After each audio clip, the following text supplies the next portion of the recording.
There is a quiet power that the world has forgotten.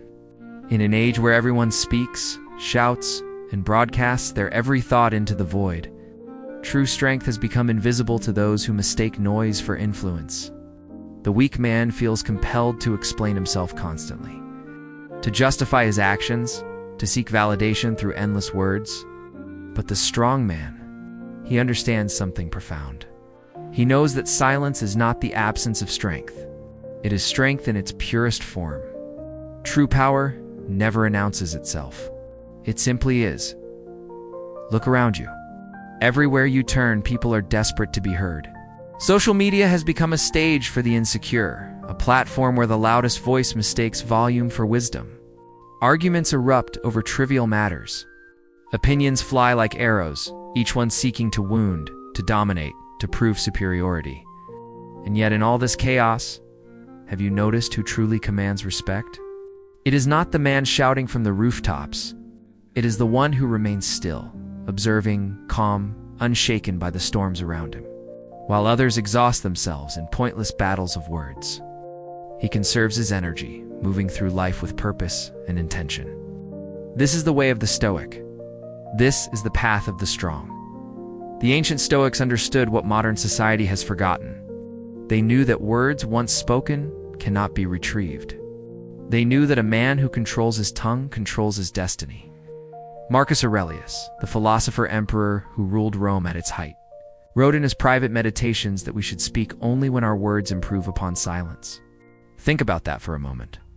The most powerful man in the known world, commanding legions and governing millions, believed that most of what we say is unnecessary. He recognized that silence is not emptiness, but discernment. It is the mark of a man who thinks before he speaks, who weighs his words like gold, who refuses to pollute the world with thoughtless reactions. Seneca, another great Stoic mind, taught that we should be slow to speak and quick to listen. He observed how the fool spills everything he knows at the first opportunity, desperate to appear intelligent, while the wise man guards his words carefully, revealing only what serves a purpose. Seneca knew that silence creates space for thought, for observation, for understanding. When you are constantly talking, you are not learning. You are simply recycling what you already know, trapped in the echo chamber of your own voice. But when you embrace silence, you become a student of life itself. You notice what others miss. You see the truth beneath the surface. You develop the kind of insight that cannot be taught, only earned through patient observation. Epictetus, born a slave who became one of history's greatest teachers, spoke often about the discipline of assent. Before you react, before you speak, before you allow emotion to hijack your reason, pause. Examine your impressions. Ask yourself whether responding serves any purpose beyond satisfying your ego. Most of the time, it does not. Most arguments are not worth having. Most insults do not deserve acknowledgement. Most provocations are tests to see if you can be controlled. And here is where silence becomes your greatest weapon. When you refuse to react, when you remain composed in the face of chaos, you demonstrate mastery over yourself. You show the world that you cannot be manipulated, that you are not a puppet dancing to someone else's tune. Consider the man who is insulted in public. The weak man immediately retaliates, matching venom with venom, lowering himself to the level of his attacker. He thinks he is defending his honor, but in reality he is proving that he can be controlled by anyone willing to push his buttons. Now observe the strong man in the same situation. He does not flinch. He does not justify. He does not engage. His silence is louder than any comeback he could deliver. It says, without words, that he is unbothered, that the opinion of small minds holds no weight in his world. His composure unsettles his attacker, who expected anger, who craved a reaction, who needed validation of his own significance. By offering nothing, the strong man takes away all power from the insult. He moves on, untouched, while his attacker is left grasping at air. In relationships, silence becomes even more critical. The insecure man feels the need to explain every action, to justify every decision, to constantly reassure and defend himself. He fears that silence will be misinterpreted as indifference or guilt.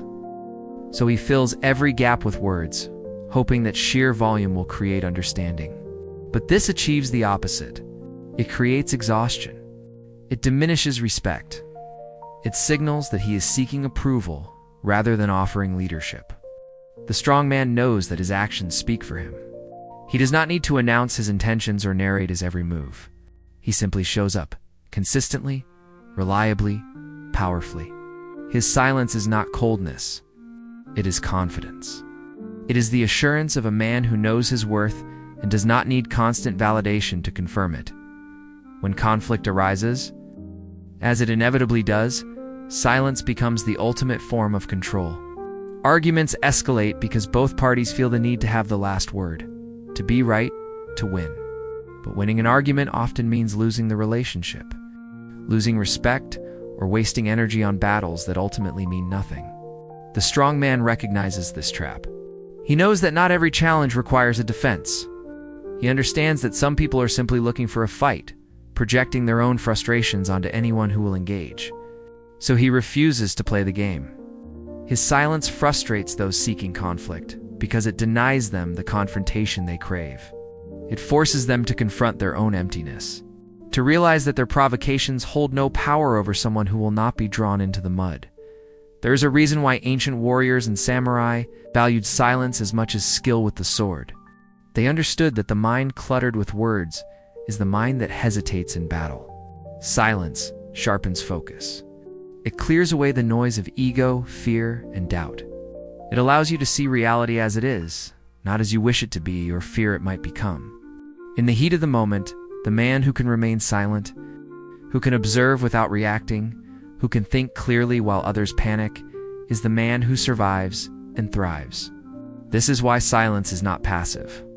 It is the most active thing you can do. It requires discipline, awareness, and strength of character that most people will never develop. In the modern world, silence has become almost radical. We live in a culture that demands constant expression, constant updates, constant sharing.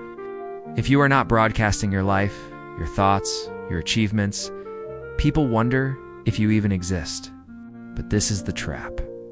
The more you share, the more you dilute your power.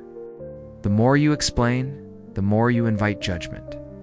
The more you seek validation, the more you surrender your autonomy. The strong man recognizes this. He moves differently. He builds in silence. He grows in silence. He achieves in silence. And when he does speak, people listen because his words are rare and therefore valuable. He has not exhausted their patience with endless chatter. He has earned their attention through scarcity. Silence also creates an aura of mystery, and mystery commands respect. When people cannot read you, when they do not know every detail of your life, and you do not feel compelled to explain your every decision, you become intriguing. You become someone worth paying attention to. The man who shares everything has nothing left to discover. He has shown all his cards.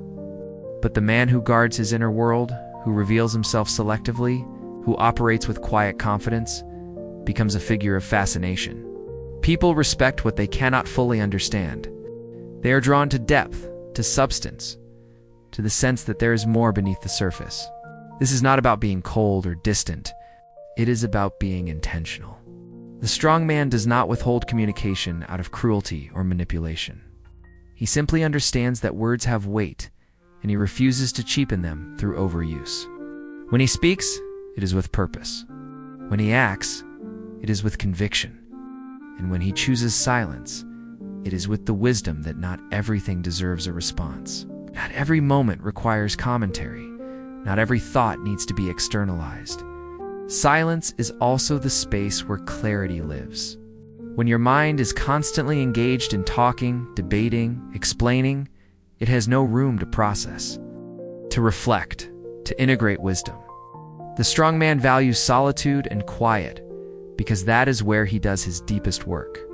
That is where he confronts his own weaknesses, where he refines his character, where he plans his next move without the interference of external noise. In silence, you become intimate with yourself. You stop performing for others and start being honest with yourself. This is uncomfortable for most people, which is why they avoid it. But the strong man embraces this discomfort, knowing that self-knowledge is the foundation of all strength. There is an old saying that still water runs deep. The man who is constantly agitated, constantly vocal, constantly reacting, is like a shallow stream, loud and obvious, but lacking depth. The strong man is the deep river, silent and powerful, moving with unstoppable force beneath a calm surface. He does not need to announce his strength. You feel it in his presence. You see it in his eyes. You sense it in the way he carries himself. His silence is not weakness. It is the confidence of someone who has nothing to prove and everything to offer. When you master silence, you master yourself. You are no longer reactive, no longer controlled by external circumstances or the opinions of others. You become the author of your own life, responding to the world on your terms, rather than being jerked around by every provocation, every criticism, every attempt to draw you into drama that serves no purpose. This is freedom. This is power. This is what the Stoics knew, and what strong men throughout history have embodied. So here is what you must understand. Words are cheap. Anyone can talk. Anyone can make promises, offer excuses, fill the air with noise. But silence?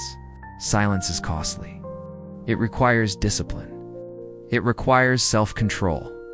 It requires the courage to stand alone, unmoved by the chaos around you. In a world that rewards loudness, choosing silence is an act of rebellion.